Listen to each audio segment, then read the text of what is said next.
जुदित अध्याय 6। जिहुदी मानक हस्तरे आखियार समर्पित। जो माने सही युद्ध परिषदर बाहरे दंडायमान होइथिले सेमानंक द्वारा कृत आलोड़न शांत हैला। पोरे आसिरिया सैन्य दलर सेनापति हाले फार्नस समस्त विदेशी लोकंक सम्मुखरे आखियर व मोआबिय मानकु कहिला, हे आखियर व एफ्राइमर मजुरिया गण, इस्राएलीय जनतार संरक्षण करिबा पाई सेमानंक ईश्वर सेमानंकर सहवर्ती थिबा जोगु तुमे आजि करिथिबा भଳି आम मध्यरे प्रवचन देबा पाई सेमानंक विरुद्धरे युद्ध पाई जिबारु निवृत्त हेबा उद्देश्य आम्भमानकु कहिबा पाई तुमे किए? नेबुखदनेस्सरଙ୍କ व्यतीत आउ केउ ईश्वर अछंती? से जेउ सैन्य मानकु पठाई सेमानकु भूपृष्ठरु निश्चिह्न करिबे, सेमानक ईश्वर सेमानकु रक्षा करिबे नाही।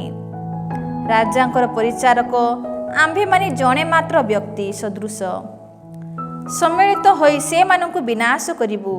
आमर अश्वर ही सैन्य दलर शक्ति को प्रतिरोध करिबा पाई से माने असमर्थ नुहंती। आमी से मानकु दग्ध करिबु। से मानकर पर्वत समूह से मानकर रक्त पान करी माताल हेबे ओ से मानकर शस्य खेत सबु से मानकर मृत शरीर द्वारा परिपूर्ण हेबो। से माने आमर विरोध करि पारिबे नाही, बरम से माने निश्चिह्न हेबे। समग्र पृथ्वीर अधीश नेबुखदनेस्सर एहिपरि कहिछंती, ए समस्त ताहांकर वाक्य अटे। ए तांकर वाक्य निष्फल हेबो नाही। किंतु आम्मनीय मजुरिया तुमे, हे आखियर, आजि तुम द्वारा कथित वाक्य विद्रोह जनित अटे। इजिप्टरु बाहरी आसिथिबा एही जनता विरुद्धरे जे पर्यंत मु प्रतिशोध नेई नाही, से पर्यंत तुमे पुनर्बार मोर मुखर दर्शन लाभ करिब नाही। मोर प्रत्यावर्तन परे मोर सैन्य मानक खड्ग व मोर परिचारक मानक वर्षा तुमर बक्ष देश को विध करिब।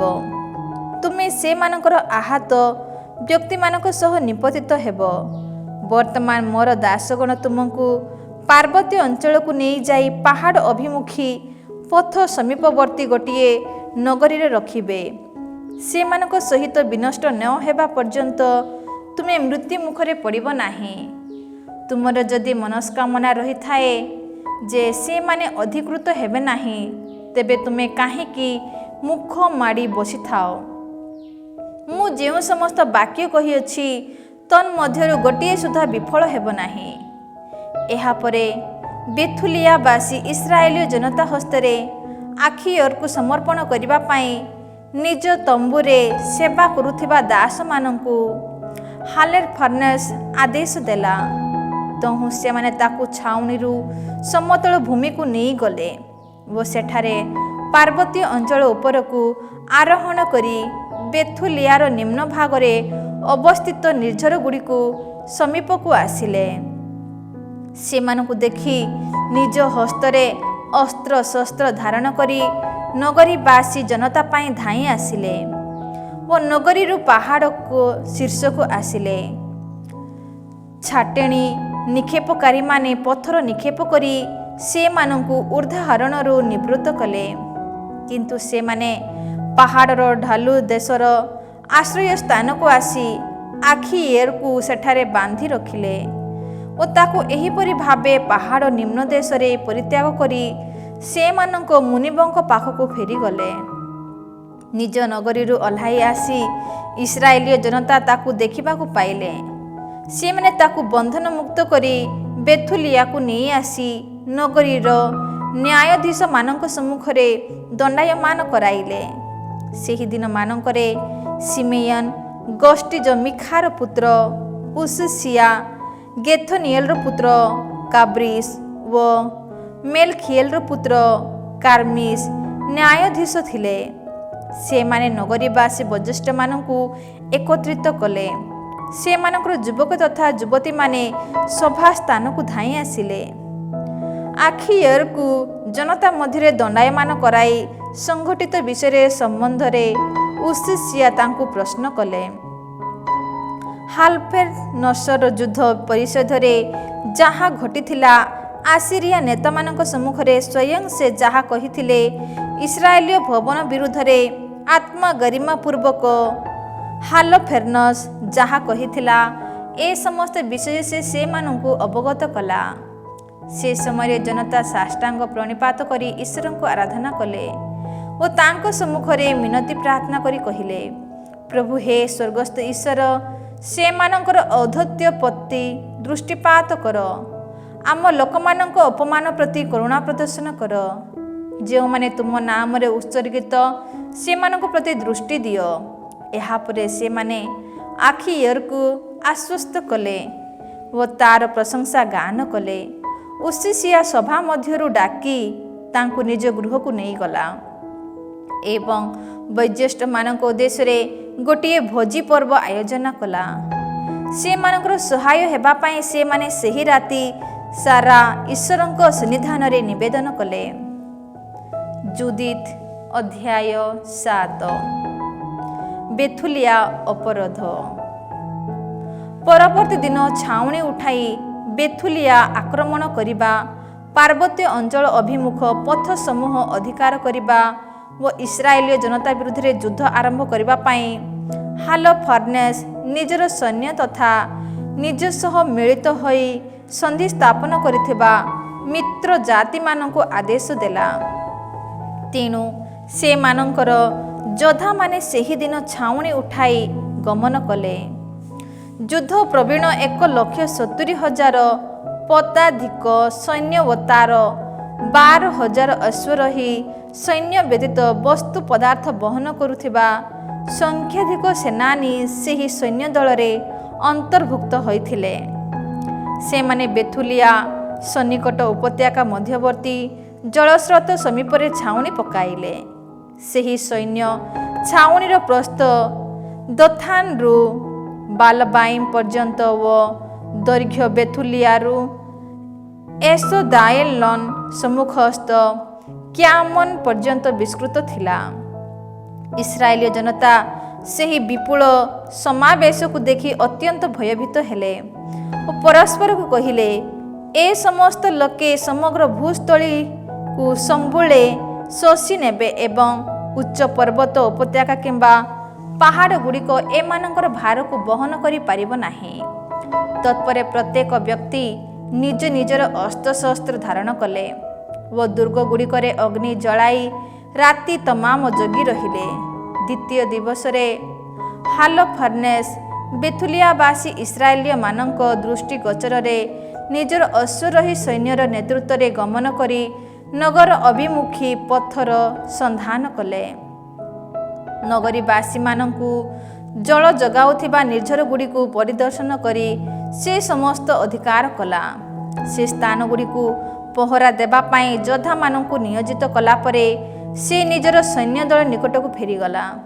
ସେ ସମୟରେ ଏସାଉଙ୍କ ବଂଶଧରମାନଙ୍କର ପ୍ରମୁଖ ବ୍ୟକ୍ତିଗଣ ମୋଆବିୟାମାନଙ୍କର ନେତୃତ୍ୱବୃନ୍ଦ ଓ ଉପକୂଳ ଦେଶଗୁଡ଼ିକର ସେନାପତିମାନେ ତା ନିକଟକୁ ଆସି କହିଲେ, ତୁମର ସୈନ୍ୟ ଦଳ ଯେପରି ପରାଜିତ ନ ହୁଏ ସେଥିପାଇଁ ଆମର ମୁନିବ ଏହି ବାକ୍ୟ ଶୁଣନ୍ତୁ।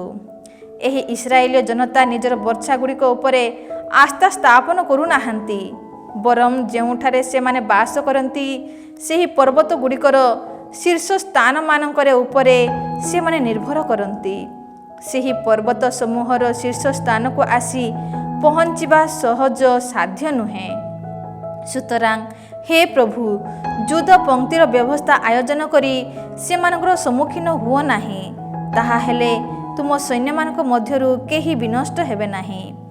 ତୁମର ତମ୍ବୁ ମଧ୍ୟରୁ ରୁହ ଓ ତୁମର ସୈନ୍ୟ ଦଳ ମଧ୍ୟ ତୁମ ସହ ସେଠାରେ ରୁହନ୍ତୁ। କିନ୍ତୁ ପର୍ବତର ନିମ୍ନ ଭାଗରୁ ପ୍ରବାହିତ ଜଳସ୍ରୋତକୁ ଅଧିକାର କରିବା ପାଇଁ ତୁମର ଏହି ଦାସମାନଙ୍କୁ କେବଳ ଅନୁମତି ଦିଅନ୍ତୁ, କାରଣ ବେଥୁଲିଆବାସୀମାନେ ନିଜ ପାଇଁ ଆବଶ୍ୟକ ଜଳ ଏହିଠାରୁ ପ୍ରାପ୍ତ ହୁଅନ୍ତି। ତେଣୁ ସେମାନେ ତୃଷାତୁର ହୋଇ ବିନଷ୍ଟ ହେବେ। ଓ ଫଳରେ ନଗରୀକୁ ସମର୍ପଣ କରିବେ। ଆମେ ଆମର ସହଗାମୀମାନେ ସମୀପବର୍ତ୍ତୀ ପର୍ବତ ଗୁଡ଼ିକରୁ ଶୀର୍ଷକୁ ଆରୋହଣ କରି ସେଠାରେ ଛାଉଣି ପକାଇବୁ ଓ କେହି କେବେ ଯେପରି ନଗରୀ ମଧ୍ୟରୁ ପଳାୟନ ନ କରେ ସେଥିପ୍ରତି ଆମେ ସଜାଗ ଦୃଷ୍ଟି ଦେବୁ। ସେମାନେ ସେମାନଙ୍କର ପତ୍ନୀ ତଥା ଶିଶୁଗଣ କ୍ଷୁଧାର୍ତ ହୋଇ ବିନଷ୍ଟ ହେବେ। ଖଡ଼ଗ ସେମାନଙ୍କର ସମୀପବର୍ତ୍ତୀ ହେବା ପୂର୍ବରୁ ସେମାନଙ୍କର ମୃତଦେହ ସେମାନେ ବାସ କରୁଥିବା ନଗରୀ ମଧ୍ୟବର୍ତ୍ତୀ ପଥର ଗୁଡ଼ିକରେ ବିକ୍ଷିପ୍ତ ହେବ। ଏହିପରି ତୁମେ ସେମାନଙ୍କ ବିରୁଦ୍ଧରେ ସମୁଚିତ ପ୍ରତିଶୋଧ ନେଇପାରିବ, କାରଣ ଶାନ୍ତିରେ ତୁମକୁ ସ୍ୱୀକାର କରିବା ପରିବର୍ତ୍ତେ ସେମାନେ ତୁମର ପରିରୋଧ କରିଥିଲେ। ଏପରି କଥା ଶୁଣି ହାର୍ଲେଫାର୍ନସ୍ ଓ ତାର ସେବକମାନେ ସନ୍ତୁଷ୍ଟ ହେଲେ। ତହୁଁ ସେମାନେ କହିଥିବା ବାକ୍ୟକୁ କାର୍ଯ୍ୟରେ ପରିଣତ କରିବାକୁ ସେ ଆଦେଶ ଦେଲା।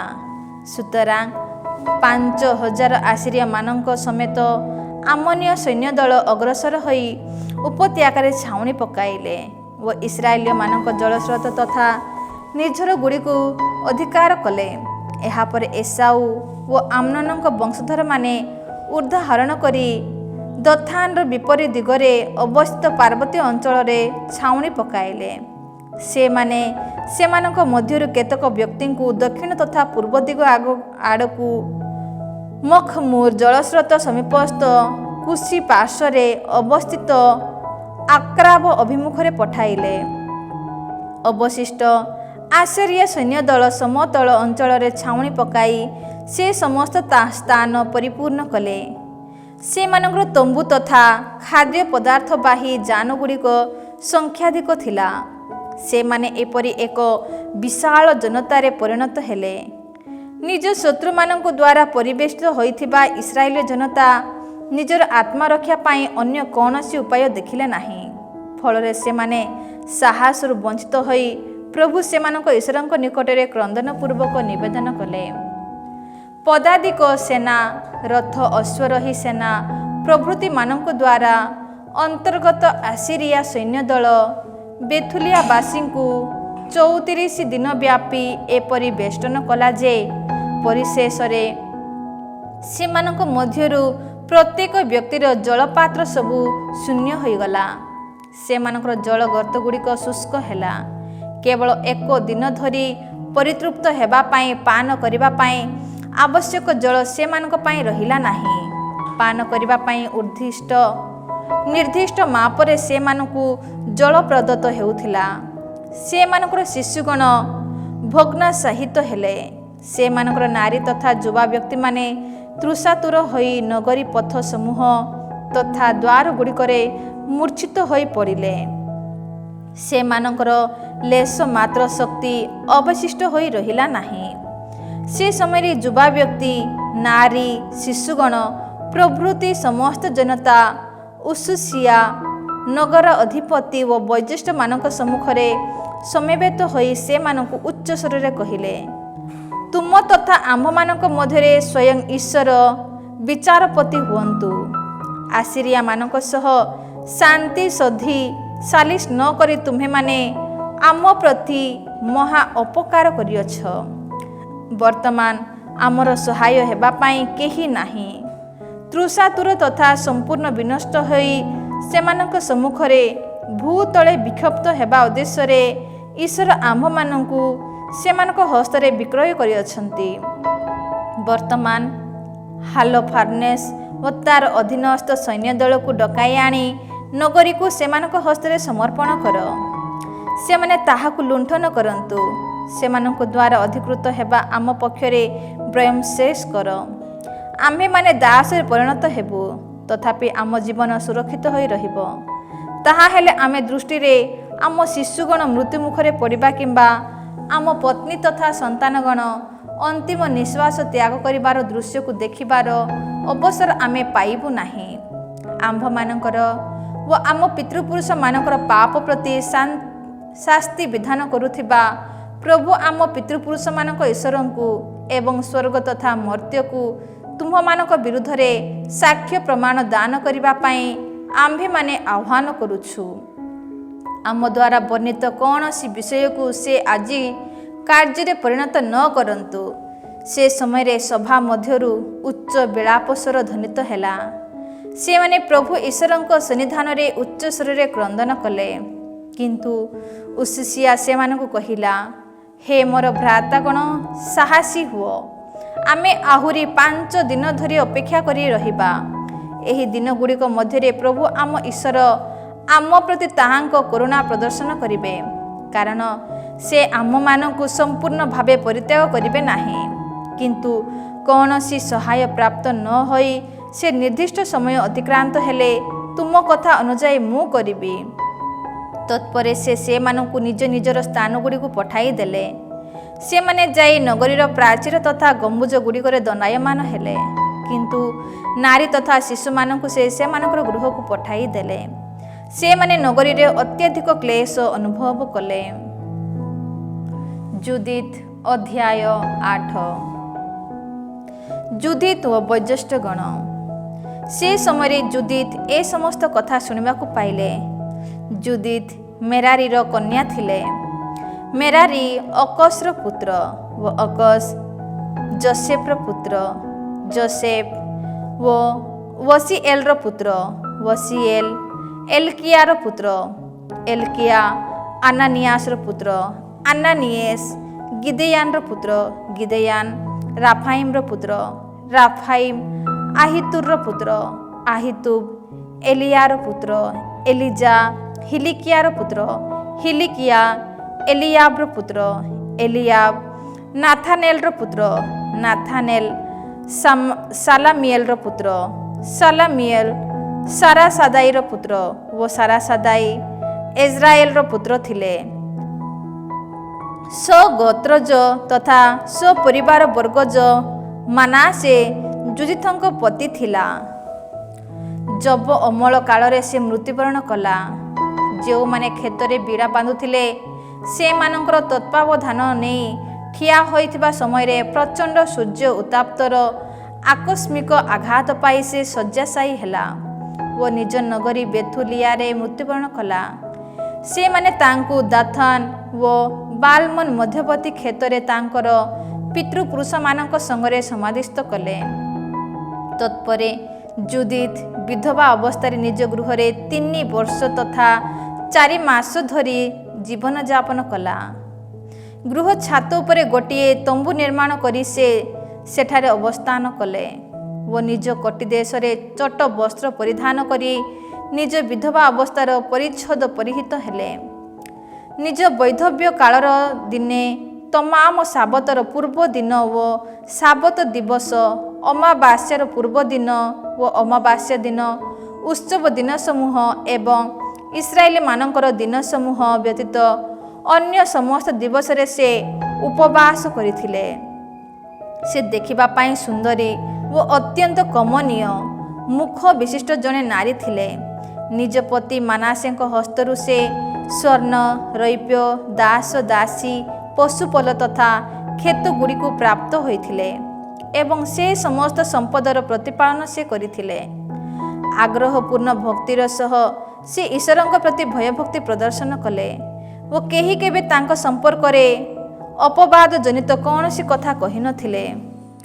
ଜଳ କଷ୍ଟ ହେତୁ ମୂର୍ଚ୍ଛିତ ପ୍ରାୟ ହୋଇଥିବା ଜନତା ଶାସନକର୍ତ୍ତାଙ୍କ ବିରୁଦ୍ଧରେ କହିଥିବା ଦୁଷ୍ଟ ବଚନ ଓ 5ଟି ଦିବସ ଅତିବାହିତ ହେଲା ପରେ ନଗରୀଟିକୁ ଆଶୁରୀୟମାନଙ୍କ ହସ୍ତେ ସମର୍ପଣ କରିବା ପାଇଁ ଶପଥପୂର୍ବକ ଉସିସିଆ ପ୍ରତିଜ୍ଞା ଅନୁବଦ୍ଧ ହୋଇଥିବା ବିଷୟ ଶୁଣି ଜୁଦିତ ନିଜ ବସ୍ତୁ ପଦାର୍ଥର ତତ୍ତ୍ୱାବକ ଧାରକ ହୋଇଥିବା ଦାସୀଙ୍କୁ ନଗରୀର ବୈଜ୍ୟେଷ୍ଠ କାବ୍ରିସ ଓ କାମିସଙ୍କୁ ଡକାଇ ଆଣିବା ପାଇଁ ପଠାଇଲେ।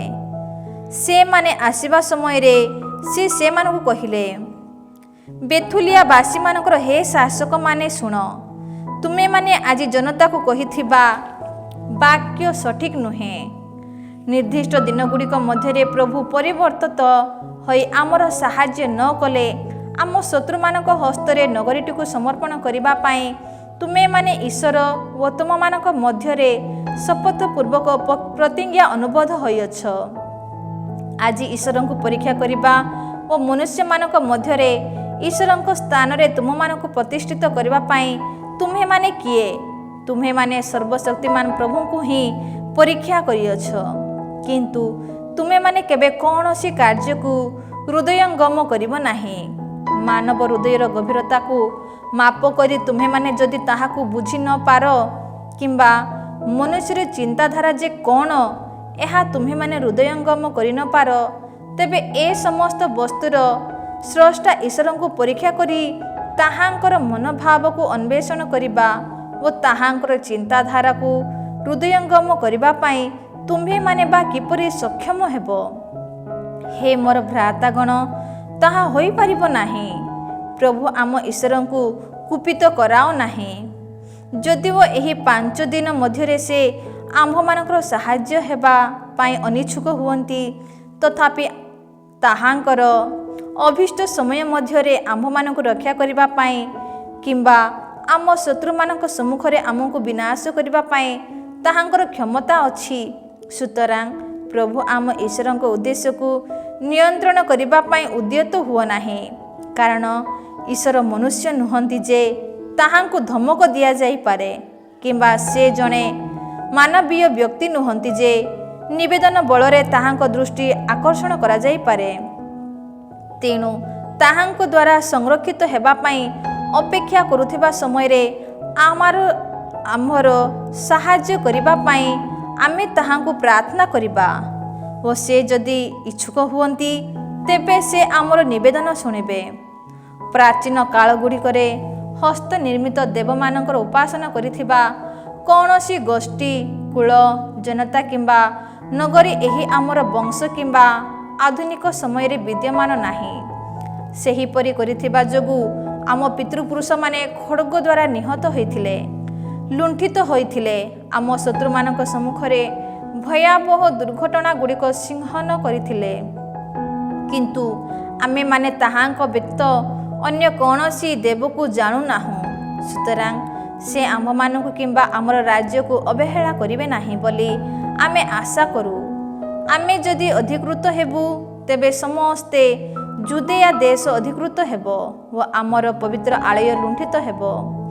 ଆମେ ତାହାକୁ ଅପବିତ୍ର କରିଥିବା ହେତୁ ସେ ଶାସ୍ତି ବିଧାନ କରି ଆମଠାରୁ ପ୍ରତିଶୋଧ ନେବେ।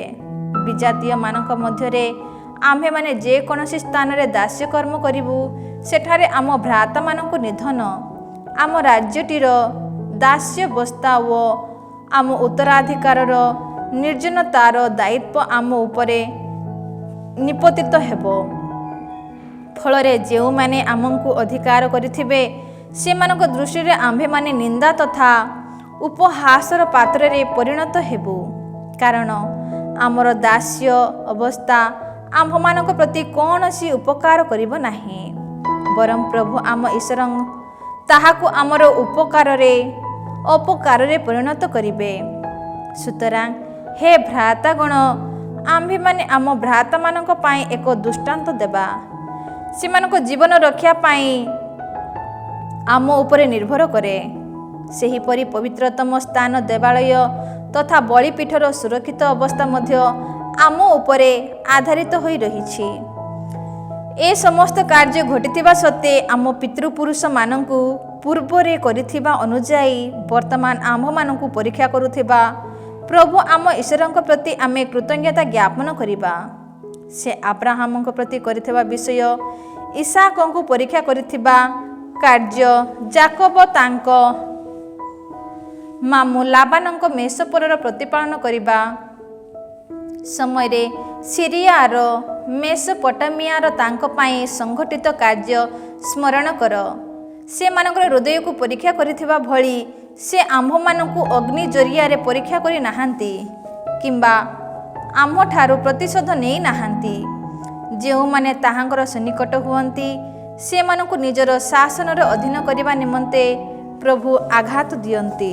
ସେ ସମୟରେ ଉସିସିଆ ଜୋଜିତଙ୍କୁ କହିଲା, ଯେ ସମସ୍ତ ବାକ୍ୟ ତୁମେ କହିଅଛ, ସେସବୁ ତୁମ ହୃଦୟର ଐକାନ୍ତିକତାରୁ ତୁମେ କହିଅଛ ଓ କେହି କେବେ ତୁମର ବାକ୍ୟ ଅସ୍ୱୀକାର କରିପାରିବ ନାହିଁ। ତୁମେ ଆଜି ପ୍ରଥମ ଥର ପାଇଁ ତୁମର ପ୍ରଜ୍ଞା ପ୍ରକାଶ କରିନାହଁ, ବରଂ ତୁମ ହୃଦୟର ନିଷ୍ଠାପରତା ସଠିକ୍ ଥିବା ଯୋଗୁଁ ତୁମ ଜୀବନର ପ୍ରାରମ୍ଭର ସମସ୍ତ ଜନତା ତୁମର ଜ୍ଞାନକୁ ଅଙ୍ଗୀକାର କରିଅଛନ୍ତି। କିନ୍ତୁ ଜନତା ଅତ୍ୟଧିକ ତୃଷାତୁର, ତେଣୁ ଯାହା ଆମେ ଶପଥପୂର୍ବକ ପ୍ରତିଜ୍ଞା କରିଅଛୁ ତାହା ସେମାନଙ୍କ ପ୍ରତି ସାଧନ କରିବା ନିମନ୍ତେ ସେମାନେ ଆମକୁ ପ୍ରବର୍ତ୍ତାଇଲେ। ସେହି ଶପଥ ଆମେ ଲଙ୍ଘନ କରିପାରିବୁ ନାହିଁ। ତୁମେ ଜଣେ ଭକ୍ତା ନାରୀ, ତେଣୁ ଆମ ନିମନ୍ତେ ପ୍ରାର୍ଥନା କର। ପ୍ରଭୁ ବୃଷ୍ଟିପାତ କରି ଆମ ଜଳଗର୍ତ୍ତ ଗୁଡ଼ିକୁ ପରିପୂର୍ଣ୍ଣ କରିବେ, ତାହା ହେଲେ ଆମେ ମୂର୍ଚ୍ଛିତ ହେବୁ ନାହିଁ। ଯୁଦିତ୍ ସେମାନଙ୍କୁ କହିଲେ, ମୋର କଥା ଶୁଣ, ଆମର ଭାବି ବଂଶଧରମାନଙ୍କ ମଧ୍ୟରେ ଯାହା ପ୍ରସିଦ୍ଧ ଭାବେ ବିଖ୍ୟାତ ହୋଇ ରହିବ, ସେପରି ଏକ କାର୍ଯ୍ୟ କରିବାକୁ ମୁଁ ଉଦ୍ୟତ। ଆଜି ରାତିରେ ତୁମେମାନେ ନଗରୀ ଦ୍ୱାରରେ ଠିଆ ହେବ। ମୁଁ ମୋର ଦାସୀ ଗହଣରେ ବାହାରିବି। ନଗରୀକୁ ଶତ୍ରୁ ହସ୍ତରେ ସମର୍ପଣ କରିବା ପାଇଁ ତୁମେମାନେ ପ୍ରତିଜ୍ଞା ଅନୁବଦ୍ଧ ହୋଇଥିବା ସେହି ଦିନ ସମୂହ ମଧ୍ୟରେ ପ୍ରଭୁ ଇସ୍ରାଏଲକୁ ମୋର ହସ୍ତ ଜରିଆରେ ରକ୍ଷା କରିବେ। କିନ୍ତୁ ମୋର କର୍ମ ପଦ୍ଧତି ଯେ କ'ଣ ଏହା ଅବଗତ ହେବା ପାଇଁ ତୁମ୍ଭେମାନେ ଉଦ୍ୟତ ହେବ ନାହିଁ। ମୁଁ ସାଧନ କରିବା ପାଇଁ ଉଦ୍ୟତ ହେଉଥିବା ବିଷୟକୁ ତାହାର ପରିସମାପ୍ତି ପର୍ଯ୍ୟନ୍ତ ତୁମ୍ଭମାନଙ୍କୁ କହିବି ନାହିଁ। ଉସିଆ ଓ ଅନ୍ୟ ଶାସକମାନେ ତାହାଙ୍କୁ କହିଲେ, ଶାନ୍ତିରେ ଯାଅ, ଆମେ ଶତ୍ରୁମାନଙ୍କ ଠାରୁ ପରିଶୋଧ ନେବା ପାଇଁ ପ୍ରଭୁ ଈଶ୍ୱର ତୁମ ସମ୍ମୁଖରେ ଯାତ୍ରା କରନ୍ତୁ। ଏହାପରେ ସେମାନେ ସେହି ତମ୍ବୁ ସମୀପରୁ ଗମନ କରି ସେମାନଙ୍କର ସ୍ଥାନମାନଙ୍କରେ ଅବସ୍ଥାନ କଲେ।